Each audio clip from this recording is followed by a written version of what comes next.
রবীন্দ্রনাথ ঠাকুরের লেখা ইছামতি। যখন যেমন মনে করি তাই হতে পাই যদি, আমি তবে এক্ষুনি হই ইচ্ছামতি নদী।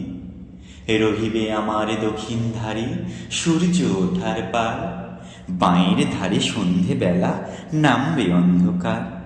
আমি কইব মনের কথা দুই পারেরই সাথে, আধেক কথা দিনের বেলায় আধেক কথা রাতে। যখন ঘুরে ঘুরে বেড়াই আপন গাঁয়ের ঘাটে, ঠিক তখনই গান গেয়ে যায় দূরের মাঠে মাঠে। গাঁয়ের মানুষ চিনি যারা নাইতে আসে জলে, গরু মহিষ নিয়ে যারা সাঁতরে ওপারে চলে। দূরের মানুষ যারা তাদের নতুনতর বেশ, নাম জানিনি গ্রাম জানিনি অদ্ভুতের এক শেষ। জলের উপর ঝলমল টুকরো আলোর রাশি, ঢেউয়ে ঢেউয়ে পড়ির নাচন হাততালি আর হাসি।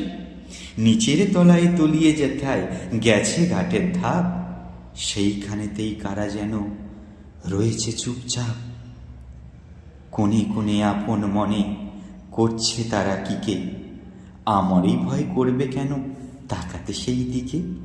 গাঁয়ের মানুষ চিনবে আমায় কেবল একটুখানি, বাকি কোথাও হারিয়ে গেলে আমি সে কি জানি।